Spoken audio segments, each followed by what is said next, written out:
Saya berada di gubuk di mana ini ada tanam-tanaman kacang sama jagung sudah mulai menghijau, sebentar lagi panen. Kita akan membahas tentang kehidupan para biarawan. Jadi sebenarnya biarawan ini kan bisa kita berada di mana saja. Intinya bahwa biarawan ini menyepi di luar keramaian. Nah, kalau menyepi meskipun ada keramaian ataupun di kota besar, bisa saja kita menyepi dalam kesendirian di kamar. Berdoalah di kamar ya, kalau Tuhan Yesus mengatakan itu artinya juga mengamar, yaitu berdoa di kamar. Mengunci pintu itu artinya kan membiara, hidup membiara.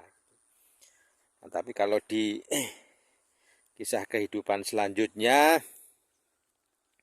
benar-benar menyepi di dalam kehidupan sehari-hari, makanya banyak orang-orang monastik ini pergi ke biara benar-benar supaya tidak ada gangguan. Harus memanjat tebing, kemudian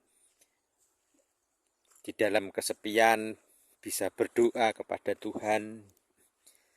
Nah, saya juga kehidupan waktu kecil sebenarnya juga hidup di kampung seperti ini. Ini bisa juga disebut sebagai biara kecil. Jadi saya waktu kecil SD ini setiap hari mencari makan rumput untuk sapi. Kira-kira itu di gubuk yang di samping sebelah kanan rumah yang ada di situ. Nah, setelah mendapatkan makanan ini dari rumput kolonjono seperti ini, kemudian jagung, kemudian ada pohon turi namanya, terus berbagai macam rumput saya ambil pakai sabit, kemudian diikat, kemudian dibawa pulang gitu. Nah, Tegal dengan rumah kira-kira 1,5 kilo ya, dari 1.500 meter itu setiap hari. Itu waktu SD dulu, jadi masih ingat saya ini. Nah, saya sekarang sedang berjalan-jalan ya, bernostalgia ketika saya masih SD. Ya sampai SMP ya. SMP juga SMA awal-awal masih sering, kalau SMA sebelum kuliah. Ya kuliah kalau pulang kampung juga masih sering bantuin bapak. Nah, bapak pada saat ini juga sudah lemah. Semalam kemarin sore baru didoakan oleh Romo Alexios dari Tritunggal Maha Kudus Solo. Nah, setelah didoakan agak mendingan, artinya bisa tidur ya, jadi nyenyak ini. Nah, terus kita kembali ke kehidupan biara ya.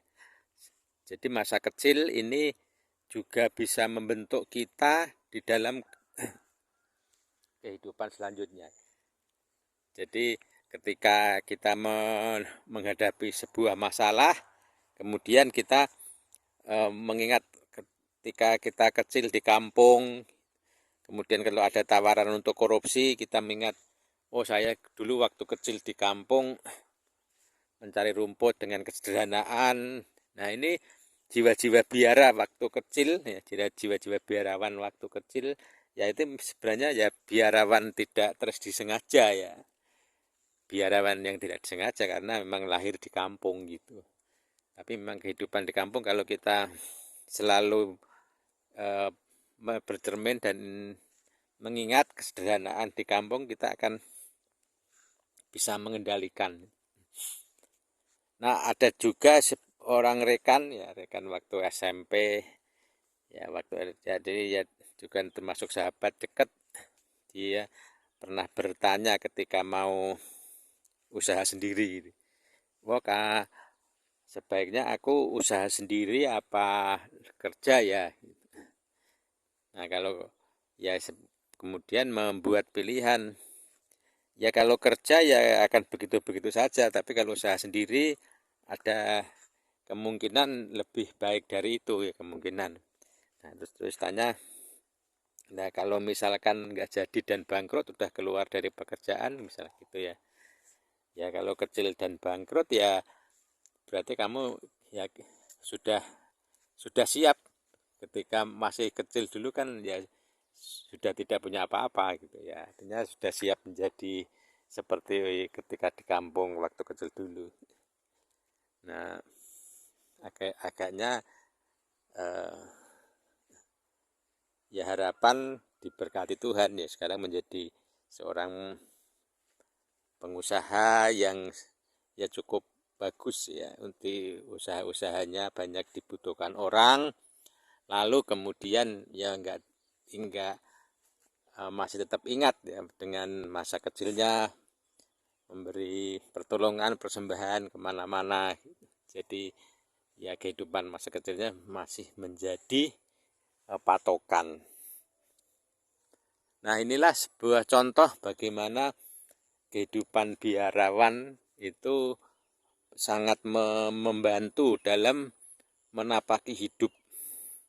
Ya, mungkin orang-orang Kristen modern pada saat ini kan juga sering mengadakan retreat. Nah, retreat juga sebenarnya polanya sama dengan para biarawan dulu, jadi menepi. Ya itu seharusnya ya, tapi pada zaman-zaman modern ini retreat malah untuk bakar-bakaran, terus pesta-pesta apa di pegunungan hanya mencari dinginnya. Nah itu kan tidak sesuai dengan tujuan retreat sebenarnya itu. Jadi retreat itu ya membiara itu. Nah ini tanah saya ini yang dulu waktu kecil saya selalu mencari rumput di sini nih. Nah di sini dulu pohon-pohon turi ini, pohon turi, pohon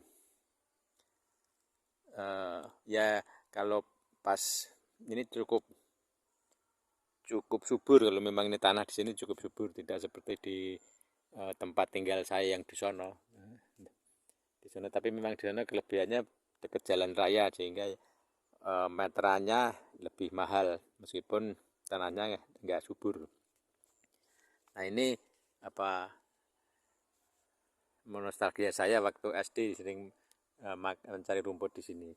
Terus rumah ini dari dulu sudah ada, ini rumah ini dari dulu sudah ada.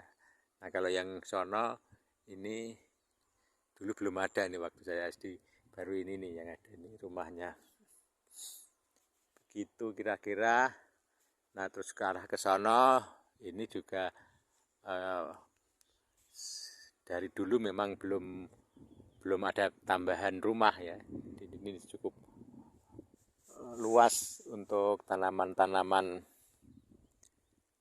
kehidupan dipanen itu.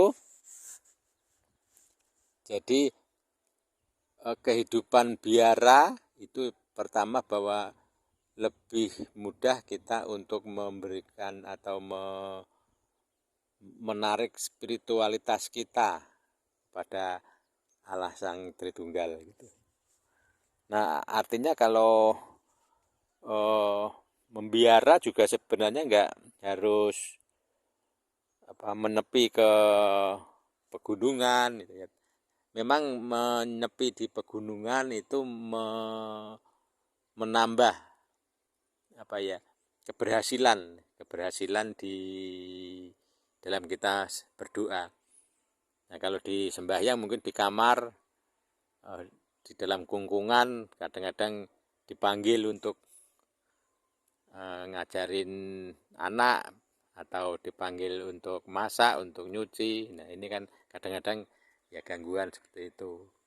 Nah tapi secara prinsip memang kalau kita membiara di pegunungan itu akan lebih gampang untuk mencapai tujuannya. Dan pusat spiritualitas ortodok ini kan sebenarnya di gunung, malah ya, di pegunungan, bukan di perkotaan. Jadi di pegunungan di Gunung Athos sana kan spiritualitas ortodok, banyak tersimpan dokumen-dokumen yang sangat penting di kekristenan pertama. Nah, kemudian seperti buku Pilokalia, terus ini kan juga ditemukan di biara-biara itu. Kemudian dokumen liturgi Yakobus. Nah, dokumen liturgi Yakobus itu juga ditemukan di biara. Cuman kalau dokumen liturgi Yakobus ini tidak ditemukan secara utuh, ya, tapi kemudian dikompilasi oleh Danasuti Basilius Agung, kemudian dikompilasi lagi oleh Patriarch Yohanes Chrysostomos. Gitu. Nah, yang sering dipakai ya liturgi Basilius Agung sama liturgi Yohanes Chrysostomos, itu yang sudah paten. Nah, mengapa kita tidak menggunakan liturgi Yakobus? Ya, karena liturgi Yakobus ditemukannya tidak secara utuh, tidak utuh. Dan itu malah banyak dipakai oleh bukan ortodok ya, jadi banyak dipakai bukan ortodok. Makanya kemudian ketika kita melakukan liturgi Yakobus ini ada ditambahi pengakuan iman. Nah, ini yang membedakan, kalau para bidat itu justru malah menggunakan tetapi tidak melakukan pengakuan iman. Pengakuan iman Nikea. Nah, itu kalau di ortodok ketika peringatan Jana Suci liturgi Yakobus, menggunakan liturgi Yakobus, di akhir liturgi diucapkan pengakuan iman Nikea. Jadi memperjelas dari isi dari liturgi Yakobus itu, jadi memperjelas. Ya, karena kalau di liturgi Yakobus ada bagian-bagian tertentu yang diselewengkan, tapi kemudian kalau ditetapkan atau dikuatkan dengan liturgi dengan pengakuan iman, pengakuan Tritunggalnya akan sangat jelas gitu. Oke, mungkin itu aja sementara. Selamat menikmati kehidupan biara. Salam.